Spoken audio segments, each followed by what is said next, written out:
Mr. Hudson is here. Mr. Charlie. Who is Mr. Charlie? A second later, Orville rushed in, trembling, and kicked Blake straight to the ground. You're an idiot! You can't even recognize Mr. Charlie? I'll kill you! Orville kept kicking Blake, yelling at him frantically. Blake, who had been acting so tough just moments ago, now looked like a drowned rat. Elsa was speechless. What was happening? The goons were also panicking. This young guy was actually Mr. Charlie? They had just tried to attack him. They really had a death wish. Orville yelled at the others. What are you all just standing there for? Get on your knees and apologize to Mr. Charlie. Mr. Charlie, we're so sorry. We were blind not to see who you were. We almost messed with you. Please, let us go. The men dropped to their knees, bowing and scraping, apologizing frantically. Blake was terrified too. He dropped to his knees and begged for mercy. I'm so sorry, Mr. Charlie. Please forgive me. Please spare me this one time. Orville even slapped himself, saying nervously, Mr. Charlie, this is my fault. I failed, and I let my men bother you and your friends. Charlie glanced at Elsa and said lightly, I just invited my wife's friend to dinner. Then he looked at the others and said coldly, They are not my friends. Elsa was completely shocked. It turned out Charlie wasn't bragging at all. He really had booked a room at the mansion, and it was the exclusive diamond box. More importantly, this room had been reserved for him by Orville himself. Remembering how she had looked down on Charlie before, Elsa's face flushed red with shame. At that moment, Harold trembled when he heard what they were saying. What was happening? Charlie, that loser, was a friend of Mr. Hudson? Wendy was terrified too. Charlie actually knew Orville Hudson. The crazy part was how nice Mr. Hudson was to him. Then she looked at her fiancé Gerald, who was unconscious and bleeding on the floor. Orville wiped the cold sweat from his forehead and promised, Mr. Charlie, don't worry. This will never happen again. From now on, you can come to the mansion and use the diamond box whenever you want. As for him, I'll deal with him later. Charlie just grunted, then turned to Elsa. Elsa, I've had enough to eat. This place is a mess. Let's get out of here. Charlie's voice snapped Elsa out of her shock. What about the others? She asked instinctively. She looked at Harold, Gerald, and Wendy's awful conditions and couldn't help but worry. Charlie said casually, Let Mr. Hudson handle it. Orville immediately added, Mr. Charlie, don't worry. I'll get an ambulance and have them taken to the hospital for treatment. All right. Charlie nodded. In that case, we'll get going. Elsa was still in a bit of a daze as she followed Charlie out of the mansion. Once they were outside, Elsa couldn't calm her racing heart. She looked at Charlie, who seemed completely unfazed, and felt like he was shrouded in a fog, mysterious and deep. Charlie, what was all that back there? Before Elsa could finish, Charlie cut her off, saying flatly, Elsa, please keep what happened today a secret. If Claire finds out, she'll be upset that I'm involved with shady people like Orville. Elsa had no choice but to nod. Okay, I understand. After Charlie and Elsa left, Orville arranged for an ambulance to take everyone to the hospital. Wendy's jaw was broken, leaving her face permanently disfigured. One of Harold's hands was nearly useless, and it would take a long time to heal, if ever. As for Gerald, he had a severe concussion. Although he was out of immediate danger, he would suffer from the after effects for the rest of his life. Elsa's meeting with Doris Young from the Grand Group was tomorrow. After leaving the mansion, Charlie drove her back to her hotel and then left. Elsa was still reeling from the shock of dinner as she thought about what her future held. She had come to Oris Hill supposedly to work for the Grand Group, but her real reason was a heavy family responsibility. Her dad had told her some top-secret news. The Wades, The most powerful family of Eastcliff had found their heir, who had been missing for many years. They had also bought the Grand Group to let the young man learn the ropes. In other words, the Wade family heir was right here in Orris Hill, and he was the chairman of the Grand Group. Although the Gardner family was well respected in Eastcliff, they were strictly second tier, 1,000 miles away from the status of the Wade family. Because of this, the Gardner family was hoping Elsa could use her position to find a way to meet the Wade family heir. If she could start a relationship with him, and that led to a marriage, it would be a huge victory for them. Even though Elsa was repulsed by the idea, she couldn't ignore the immense pressure on her shoulders to revive her family's fortunes. She had traveled all this way to Orris Hill and taken a job at the Grand Group for one reason: to get close to its mysterious chairman and find a way to catch his eye. Back in Eastcliff, Elsa was considered a top beauty among the elite. She was confident that her looks, intelligence, skills, and great figure would be more than enough to capture the attention of the Wade family heir. If she could really marry him, the Gardner family's fortunes would be completely restored.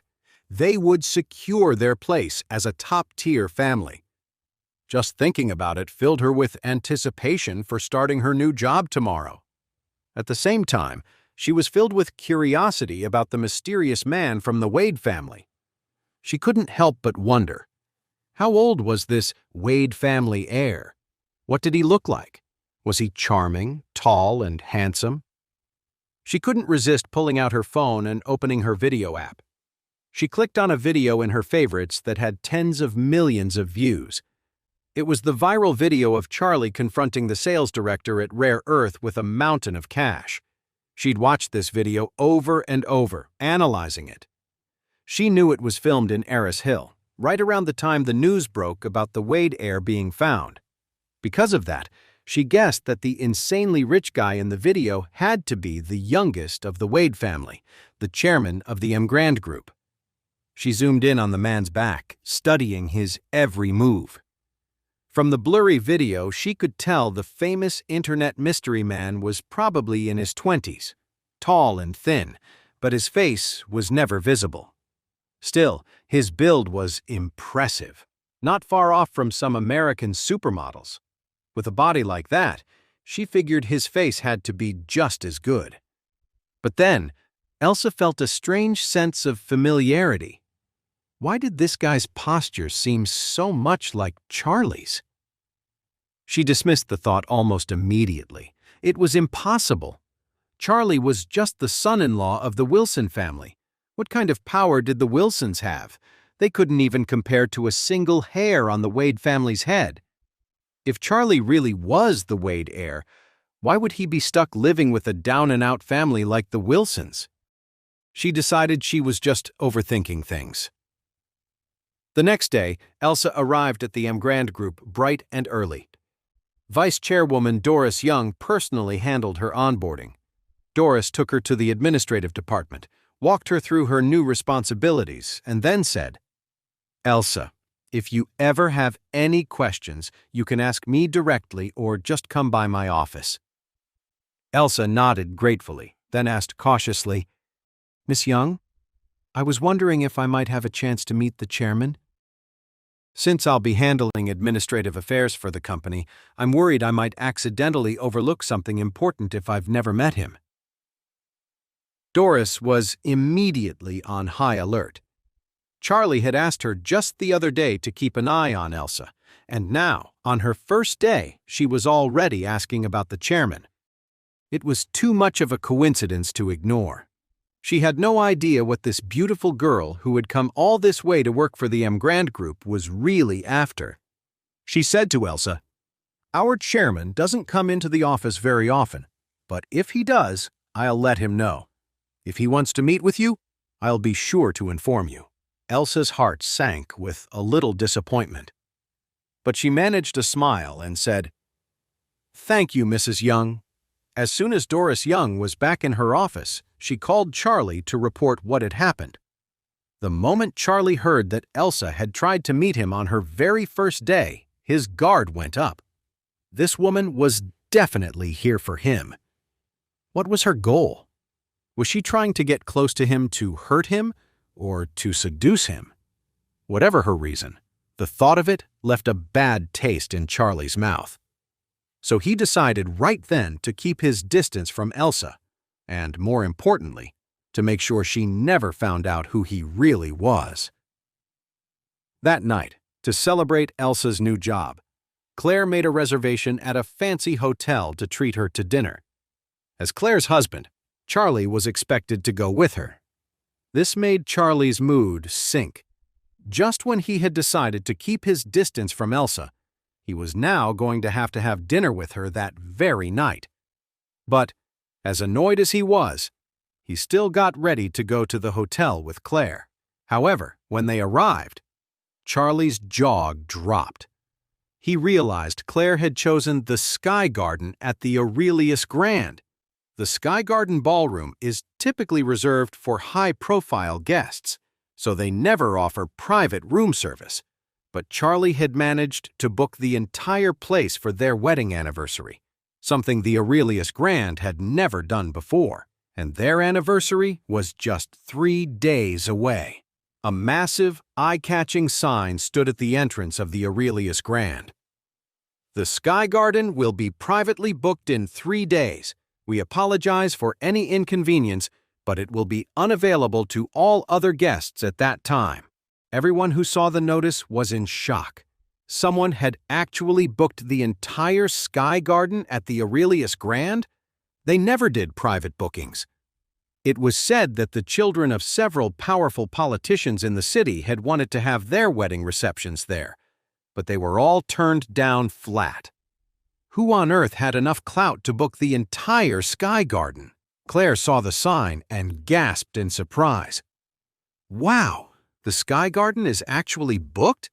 That's incredible. Charlie, standing beside her, just smiled and said, "Huh, what's so incredible?